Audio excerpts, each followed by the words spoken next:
I am Thoth, keeper of time's scrolls, the tongue of Ra, and the architect of wisdom.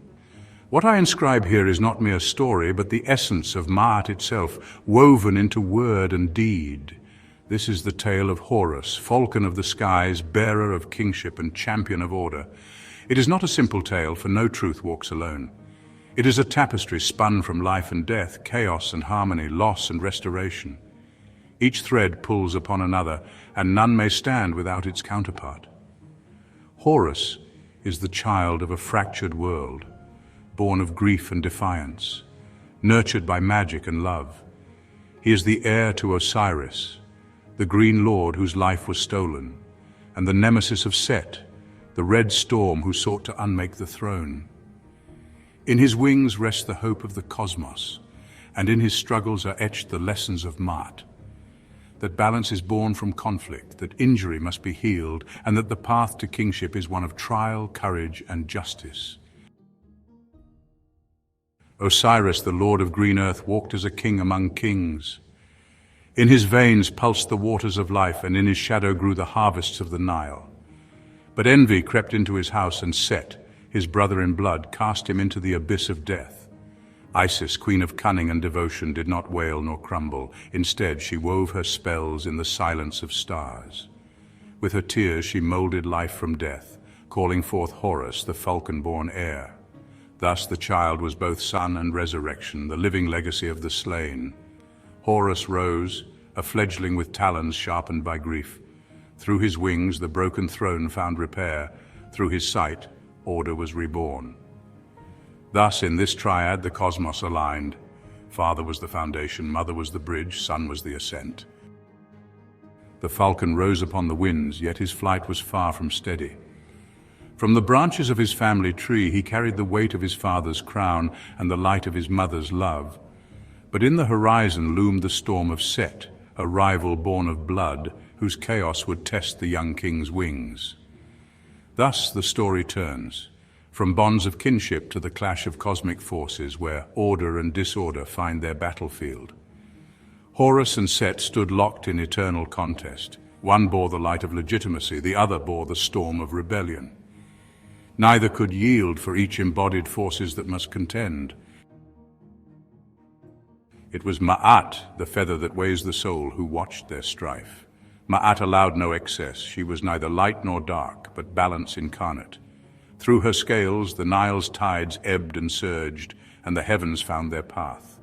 In time, Horus triumphed, but only by walking the fine edge of Ma'at's decree. Thus, chaos became the mirror for order. Without one, the other cannot endure. Let this truth endure. Only through struggle may balance arise. Only through balance may cosmos prevail. In the tumult of their war, the heavens wept and the Nile turned crimson with strife. Victory seemed close, yet incomplete. For what is triumph when the self is broken? The eye of Horus lay shattered, a reflection of the fractures in the cosmos. It was then that I, Thoth, entered the tale, not as a warrior, but as the healer of wounds unseen. From conflict we descend into restoration, for balance cannot endure if the parts remain divided. In battle, Horus lost his eye, the eye that saw all, the eye that pierced the void. Set, in his fury, shattered it, scattering its pieces across the sky. To me, Thoth, they came for healing, for I am the keeper of secrets and the architect of spells. I wove the fragments with words of power, restoring the eye to its radiant form. The eye was more than flesh. It was the measure of wholeness, the symbol of Ma'at's persistence. Through its restoration, Horus became complete, and the cosmos sighed with relief. Mark this wisdom. Where there is injury, there is recovery. Where there is fracture, there may be renewal. With the eye restored, Horus stood whole once more. Yet wholeness is but a prelude to destiny. The cosmos turns in cycles, and Horus now faced the truth. To reign is to join the eternal dance of life, death, and renewal. Osiris had walked this path before, falling into the shadows so that Horus might rise into the light. This is not the end, but the opening of a greater circle. Thus the story flows onward, from healing to the rhythms of eternity, where death speaks of rebirth, and every end is a new beginning. Osiris lived, a sovereign of great renown. His breath nourished the land, and his heart pulsed with the rhythm of creation. But death came not as an end, but as a gate through which all must pass.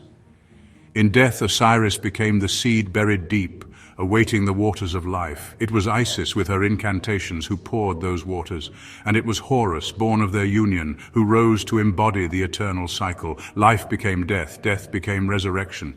Thus the gods taught mortals that the Nile must flood to renew its banks, and the sun must set to rise again. Remember this law: to end is to begin anew, to fall is to rise. But the falcon's rise was not yet complete, for the gods are not blind, and the scales of Ma'at must be balanced.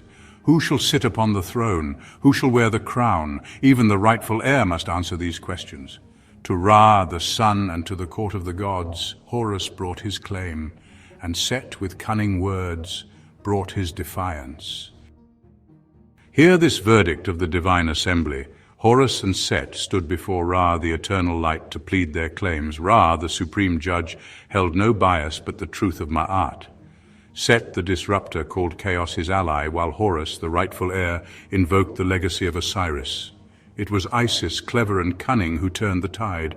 Her words, both sweet and sharp, pierced the court's deliberations, reminding all of the sacred line her son carried. Ra's decree was final. Horus would rule. Set would not be banished, for even chaos has its place, but Horus, the falcon, would soar over Kemet. Let it be known, justice is not vengeance, it is the realignment of Ma'at. And so the tale of Horus is not bound to time, but carved into the living stone of eternity. It is a mirror held to the cosmos, revealing that no single force reigns alone. For what is order without chaos to test its edge? What is healing without the wound to make it necessary? What is life without death to renew its promise? Horus is the falcon, but he is also the storm he overcomes, the shadow he casts, and the light he reflects. Through his triumphs and trials, the great truth of Ma'at is revealed, that balance is not a state to be achieved, but a rhythm to be danced, a tension to be held. This is not only the story of gods, but of all that lives and strives. Remember this: to rise is to struggle, and in every struggle balance is born anew. I, Thoth, have written, it is so.